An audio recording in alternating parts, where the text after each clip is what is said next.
Messieurs, dames, bonjour. Nous sommes très heureux d'être encore à votre compagnie dans cette émission, Le Bon Citoyen, une émission de UK TV qui traite des questions relatives à la citoyenneté, une émission à visée informative à l'endroit de la communauté universitaire et de tout autre citoyen d'ici et d'ailleurs.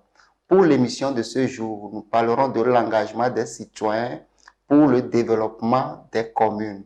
Nous avons un invité sur le plateau. Bonjour, monsieur l'invité. Bonjour, monsieur. Et vous êtes Posoli Kodjovi. Les téléspectateurs voudraient mieux vous connaître ou bien voudraient vous connaître davantage. Oui, je suis Paul Kodjovi, coordonnateur du CIGED Togo, CIGED Creuset International des jeunes engagés pour le développement. Ok, ok. Alors, qu'est-ce que votre association fait concrètement? Bon, le but de l'association, c'est d'œuvrer pour la promotion des droits humains, la, la citoyenneté, la paix et la décentralisation au Togo. Ok. Alors, il y a une question que je voudrais poser par curiosité. Sincèrement, est-ce que vous croyez que la décentralisation peut amener ou bien peut conduire au développement d'un pays comme le Togo? Oui, je dirais, merci d'abord pour la question. Je dirais que c'est l'étape indispensable. C'est vrai que il n'y a que récemment que le Togo a emboîté le pas à d'autres pays et c'est l'étape cruciale pour amorcer le processus de développement. C'est lui qui permet en réalité d'impliquer tout le monde au développement d'un pays. Ok, vous parlez d'impliquer tout le monde au développement du pays. Qu'est-ce que le citoyen, euh, concrètement, qui veut s'engager dans son pays, doit faire pour le développement du pays? D'abord, merci. Il y a beaucoup d'actions que nous devons mener et la plus commune de tous et qui est souvent ignorée, c'est le contrôle citoyen de l'action publique, le CCAP en résumé.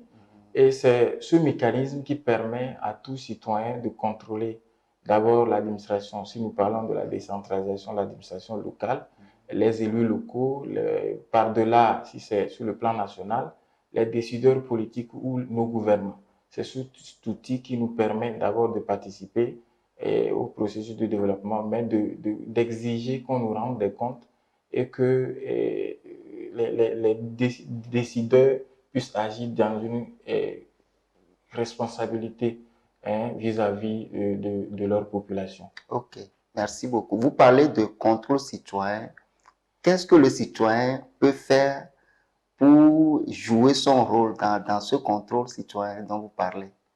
Oui, d'abord, c'est une question d'attitude qu'il faut avoir. Oui. C'est une question d'attitude vis-à-vis de ce qui est bien public.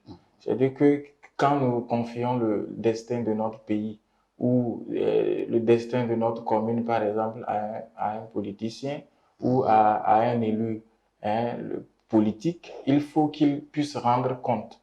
Il faut exiger de celui que vous avez déposé au devant de la scène, qu'il puisse vous rendre compte périodiquement sur les actions qu'il pose concrètement pour l'avancement de la société. En résumé, ou en termes concrets, c'est ce qu'on peut dire, c'est de se sentir responsable vis-à-vis de la chose publique. Alors, est-ce que vous pensez que les citoyens togolais en général et les citoyens de la commune COSA 1 sont suffisamment informés en ce qui concerne leurs responsabilités dans le développement de leur commune? La première maladie à soigner au Togo, ou je dirais même en Afrique, c'est l'ignorance. L'ignorance des populations, mais l'ignorance aussi des décideurs politiques. Et les décideurs ont peur d'informer souvent les populations sur leur rôle et Et responsabilités. pourquoi ils doivent avoir peur? Finalement, il y a une sorte d'hypocrisie dans le jeu là. C'est pas une sorte d'hypocrisie, c'est-à-dire que nous sommes toujours dans une posture paternaliste Et où le décideur politique ou le gouvernant se permet de décider à chaque fois au nom de la population. C'est d'ailleurs pourquoi je disais que le processus de décentralisation est une étape cruciale pour tout processus de développement, puisque il permet en réalité d'impliquer tout le monde dans le processus de développement. Et par-delà, et si nous revenons un peu sur qu'est-ce qu'il faut faire pour que les citoyens soient informés. Il faut sensibiliser.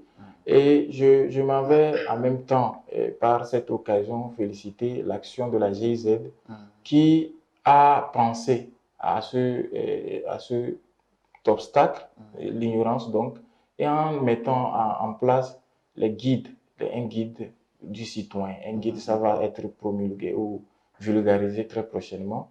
Et ce guide permettra à chaque citoyen de savoir réellement son rôle et son apport dans sa communauté ou dans sa commune si nous parlons de la décentralisation. Ok, je crois que vous avez identifié une des causes essentielles, hein, l'ignorance des populations. C'est l'une des raisons pour lesquelles vous avez créé votre association. Qu'est-ce que vous comptez faire sur le terrain pour permettre aux citoyens d'être de moins en moins ignorants? D'abord, parler des moyens d'action, c'est d'abord d'informer, sensibiliser Oui. et mener des actions de formation, de renforcement de capacité. Et j'ai évoqué le partenaire qui est la GIZ, qui est là pour accompagner le processus de développement ou le processus de décentralisation au Togo à travers le programme de décentralisation et de gouvernance locale, PRODEGOL. Et ce programme, je l'ai dit, a conçu un outil. Et nous pouvons déjà contribuer à la vulgarisation de cet outil.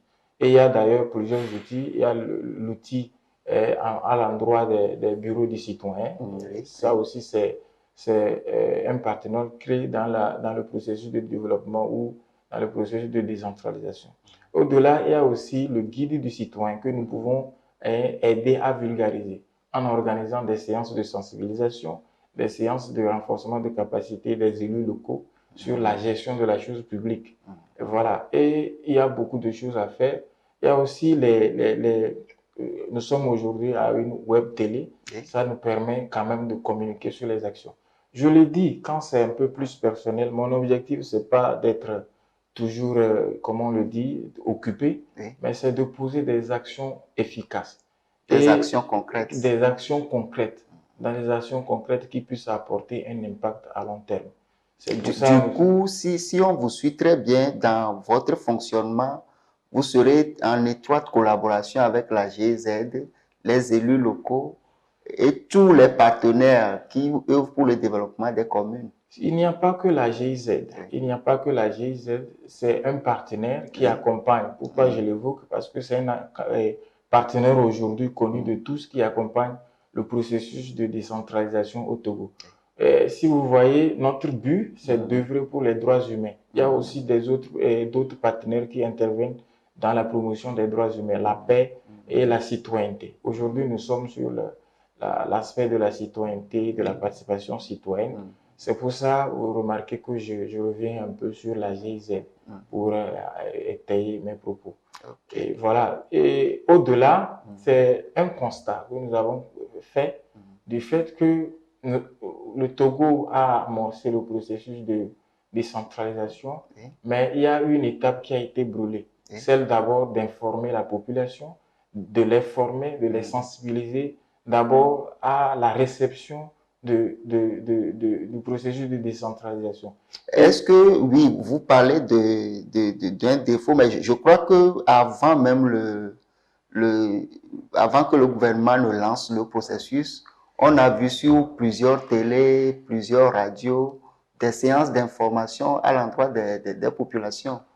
Oui, il y a eu beaucoup, et je félicite d'ailleurs le gouvernement togolais dans ce sens. Ils ont fait beaucoup d'efforts, mais je dis que dans le concret, sur le terrain, dans les hameaux reculés, il y a beaucoup de choses qui restent à faire.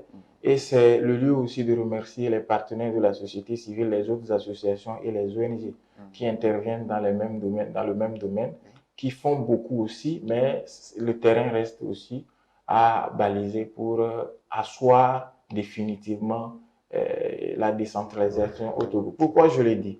Tout récemment, j'ai participé à un atelier sur la vulgarisation des outils de participation citoyenne. Et donc le guide du citoyen, le guide des bureaux du citoyen, et puis le CCAP, le guide du contrôle civique de l'action publique. Ces trois outils sont à vulgariser. Et c'est le lieu pour nous, par exemple, de les relayer Et je crois que c'est l'objet même de notre présence à l'atelier, c'est d'être informé, outillé pour pouvoir relayer l'information auprès des populations. Ok. Pour pouvoir relayer l'information auprès des populations, l'un des objectifs clés de votre association, je cite, hein, c'est de cultiver le civisme et la citoyenneté au sein des populations togolaises. Je vais peut-être répéter, c'est de cultiver le civisme et la citoyenneté au sein des populations togolaises. Alors, comment comptez-vous vous y prendre? Oui, ça ne serait pas facile, comme je l'ai dit. Il y a l'ignorance d'abord qui, je reviens sur ce mot, l'ignorance qui a à un degré qui fait que aujourd'hui c'est difficile de faire quoi que ce soit facilement. Et ça ne serait pas facile, mais nous nous sommes engagés et nous allons mettre en place des techniques, écrire des projets, monter des projets de sensibilisation, des renforcements de capacités, des projets de formation, des projets d'accompagnement des administrations communales à travers le pays. Et plus particulièrement dans COSA 1 que nous sommes, nous allons peut-être commencer par ici et voilà, aller par-delà sur le plan national. Du coup, nous sommes très heureux de vous entendre parler de la COSA 1 parce que pour le moment, c'est là où nous sommes, tout part d'ici. Alors, aujourd'hui, est-ce que nous pouvons compter sur vous pour que dans 2-3 ans, votre association, de par son action, puisse véritablement impulser le développement, la citoyenneté dans notre commune? Oui, il serait inutile d'ailleurs de se battre pour une chose qui n'a pas d'avenir ou qui n'a pas de lendemain. Si nous nous sommes engagés dans cette association CIGED Togo, c'est pour apporter notre contribution au développement non seulement de la commune de COSA 1, mais du Togo. Et nous allons nous investir corps et âme pour avancer, atteindre nos objectifs que nous nous sommes assignés. Si quelqu'un qui nous suit actuellement veut vous contacter, qu'est-ce qu'il peut faire? Vous avez un numéro de téléphone, un mail par lequel on peut vous écrire? Oui, nous avons un téléphone qui est le 92 70 30 77 ou l'email sigettogo@gmail.com. Voilà, c'est par ces canaux qu'on peut facilement nous entendre. Au-delà de tout, nous avons notre siège non loin du nouveau marché à Tchalodé. Et donc, si quelqu'un appelle, on peut l'orienter concrètement vers le bureau pour que nous puissions en travailler ensemble. Les premiers partenaires, c'est d'abord les citoyens, au-delà l'administration communale et voilà, tout décideur politique qui veut vraiment apporter un plus dans la vie sociale togolaise. Et au-delà, les partenaires internationaux, les organismes, les autres organisations de la société civile, associations et ONG. Voilà, nous sommes là pour travailler les mains dans la main pour que le Togo puisse avancer. Pour que le Togo puisse avancer. Nous faisons tout ceci pour que le Togo puisse avancer, pour que le développement soit une réalité. Alors, est-ce que vous avez un mot de fin à l'endroit des téléspectateurs? Oui, si j'ai un mot de fin, c'est d'inviter tout citoyen qui nous écoute à comprendre que aujourd'hui, si nous parlons de la décentralisation, c'est d'abord une affaire de nous tous. Et au-delà de la politique partisane qui a prévalu pendant longtemps, aujourd'hui nous parlons plus de la politique de participation.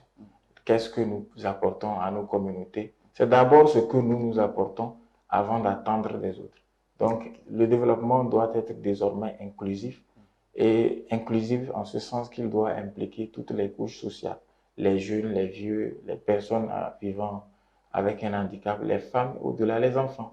Donc, c'est une invitation à plus de responsabilité dans ce processus de décentralisation. Ok. Donc, l'association dont vous êtes responsable, je parle de M. Kodevi Potsoli, qui est coordinateur de CIGED Togo. Son association ne vise qu'une seule chose, le développement inclusif, et ceci indépendamment de toute action politique. Quand je parle de toute action politique, cette association n'a pas pour objectif de militer en faveur d'un parti politique, mais uniquement en faveur du développement en commençant par le développement de la COSA 1 et en l'étendant dans toutes les communes du Togo. Et donc, nous invitons tous les citoyens qui nous suivent à se mettre à la disposition de cette association, à communiquer avec cette association pour que le développement soit une réalité dans notre pays. Messieurs, dames, nous sommes très heureux de vous avoir eu en notre compagnie. Nous vous retrouvons très prochainement pour un autre numéro. Merci et à bientôt. Merci.